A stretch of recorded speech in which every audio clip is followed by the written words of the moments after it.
Let's mic बयानबाजी। नमस्कार, आप देख रहे हैं लेट्स मेक बयानबाजी। राजनीति के गलियारों से लेकर सत्ता और विपक्ष के वार पलटवार तक, आइए सुनाते हैं आज के सबसे चर्चित बयान। प्रधानमंत्री नरेंद्र मोदी ने ऑकलैंड में कहा कि भारत और न्यूजीलैंड की साझेदारी इंडो पैसिफिक में शांति, स्थिरता और सुरक्षा के लिए महत्वपूर्ण है। उन्होंने कहा कि दोनों देश आतंकवाद के खिलाफ मिलकर काम करेंगे और इस दिशा में संयुक्त प्रयासों को और मजबूत करेंगे।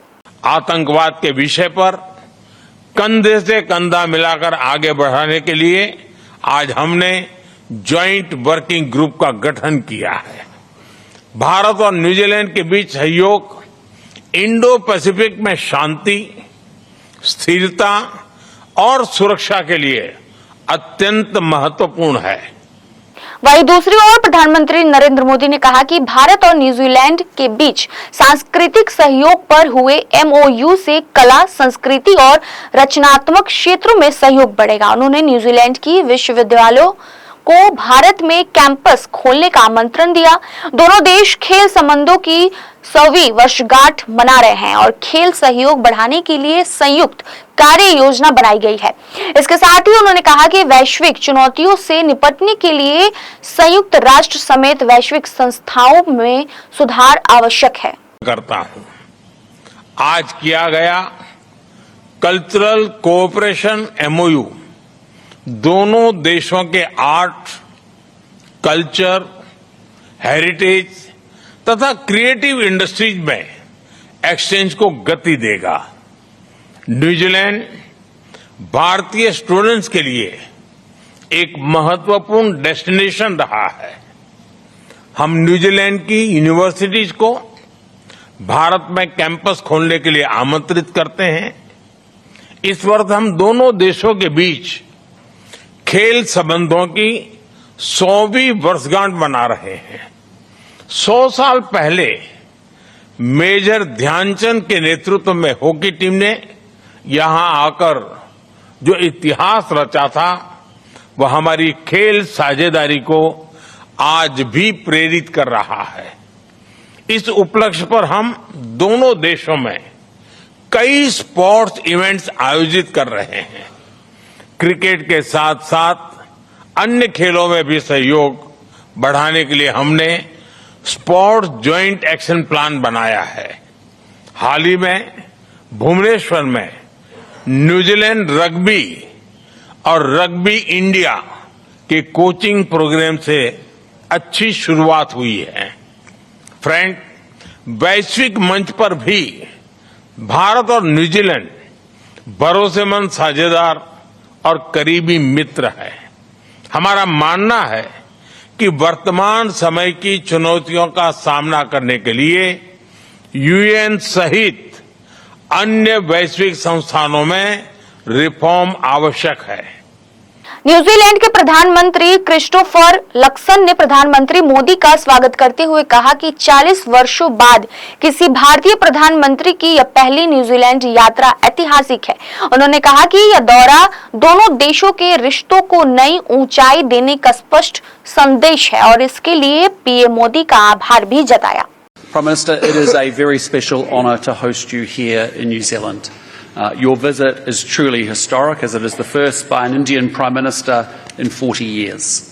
And it sends a very clear message. New Zealand and India are taking our relationship to the next level. And I'd like to thank you personally for the priority and for the energy that you have dedicated to this relationship and for the momentum that that has provided. Auckland में प्रधानमंत्री की New Zealand यात्रा को लेकर विदेश मंत्रालय के सचिव पूर्व रुदेंद्र टंडन ने प्रेस ब्रीफिंग में कहा कि इस दौरे का मुख्य उद्देश्य इंडो पैसिफिक में नियम आधारित व्यवस्था को और मजबूत करना है, क्योंकि भारत न्यूजीलैंड को इस क्षेत्र में साझा प्रतिबद्धता के कारण एक अहम साझेदार मानता है। हिंद महासागर से जुड़े देश होने के नाते भारत के लिए ये व्यवस्था रणनीतिक रूप से बेहद महत्वपूर्ण है।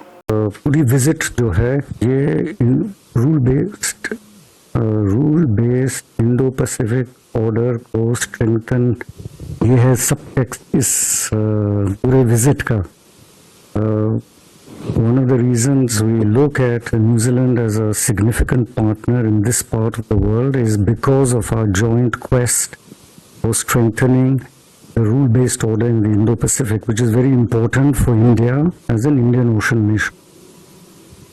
उत्तर प्रदेश के मुख्यमंत्री योगी आदित्यनाथ ने कुशीनगर में विकास परियोजनाओं के उद्घाटन समारोह में कहा कि कुशीनगर में पहले भी अपार संभावनाएं थीं, लेकिन प्रशासनिक ईमानदारी की कमी के कारण उनका लाभ नहीं मिल सका। यह क्षेत्र पलायन और बीमारी का केंद्र बन गया था। पिछली सरकारों ने यहाँ के विकास और बच्चों के भविष्य के प्रति संवेदनशीलता नहीं दिखाई। कुशीनगर में संभावना पहले भी थी, लेकिन उन संभावनाओं को आगे बढ़ाने के लिए जो प्रयास होने चाहिए थे, उस प्रयास के लिए शासन की ईमानदारी और उसकी इच्छा शक्ति हमेशा कमजोर दिखती थी। कुशीनगर सब कुछ होने के बावजूद पिछड़ेपन के लिए, पलायन के लिए, बीमारी के लिए,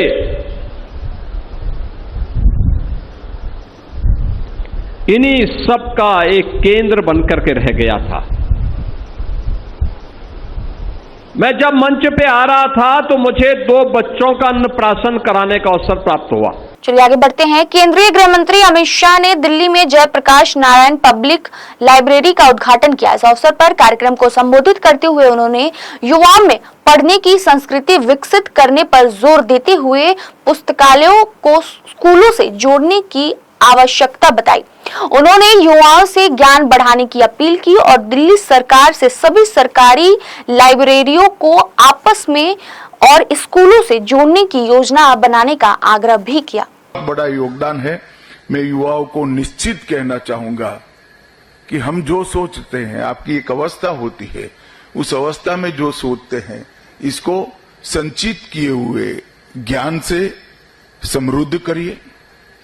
यहाँ जो व्यवहारू लोगों ने अनेक पुस्तक लिखे हैं, वो ज्ञान को और विवेक को व्यवहार से अनुभव सिद्ध कर लीजिए और फिर सोचकर देखिए, आप में बहुत बड़ा बदलाव आप प्राप्त करेंगे। और ग्रंथपाल जी से मेरा आग्रह है कि इस पुस्तकालय को आसपास के सभी विद्यालयों के साथ जोड़ना चाहिए। और मेरा दिल्ली सरकार से भी आग्रह है कि जितने पुस्तकालय दिल्ली सरकार में हैं, वो सभी को एक दूसरे के साथ लिंक करिए और स्कूलों को इसके साथ जोड़ने के लिए एक योजना बनाइए। ढेर सारे ऐसे लोग मिल जाएंगे। चलिए बयानबाजी में आगे बढ़ते हैं। कुशीनगर में कार्यक्रम के दौरान गोरखपुर के सांसद रवि किशन ने माफियाओं और अपराधियों को सख्त चेतावनी देते हुए कहा कि जो भी माफिया गरीब की जमीन पर कब्जा करेगा या हमारी बहन बेटी को छेड़ेगा, उसे मुख्यमंत्री योगी आदित्यनाथ के निर्देशानुसार सीधे जेल भेजा जाएगा और कड़ी से कड़ी सजा दी जाएगी। राज्य सरकार और उत्तर प्रदेश पुलिस महिलाओं की सुरक्षा और गरीबों के अधिकारों की रक्षा के लिए पूरी तरह प्रतिबद्ध है।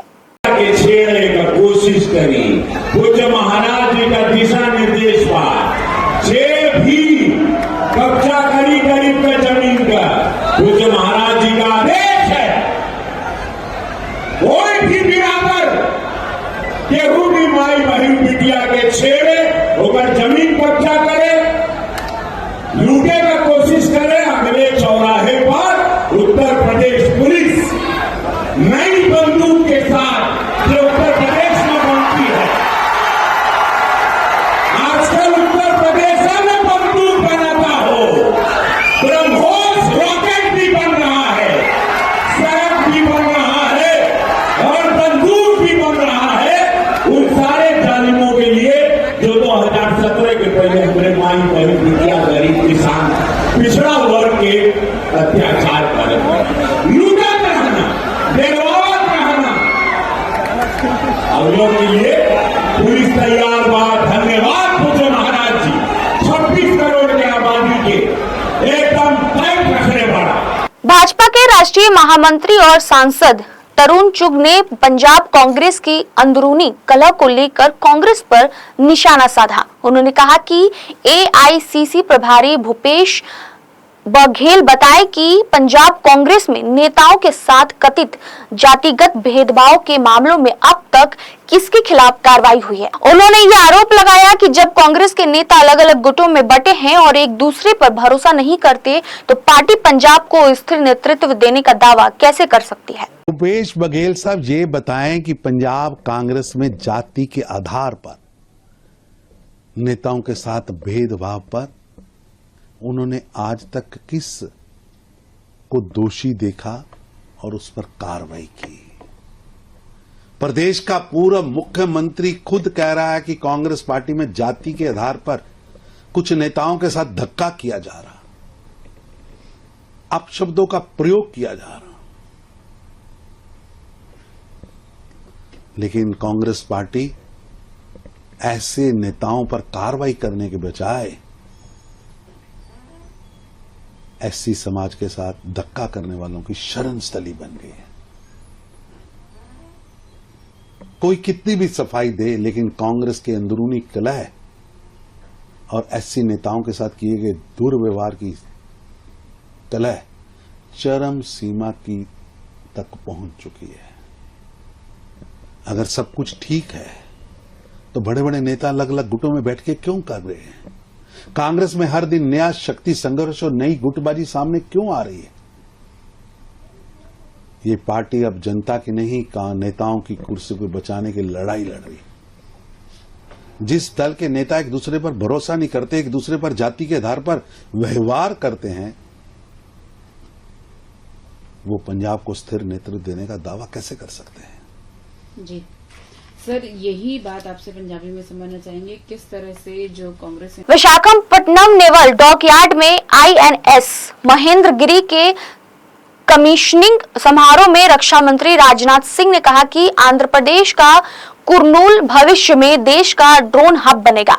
जिस तरह सूरत डायमंड सिटी और बेंगलुरु सिलिकॉन वैली के नाम से जाना जाता है, उसी तरह कुर्नूल भी ड्रोन उद्योग का मुख्य केंद्र बनेगा।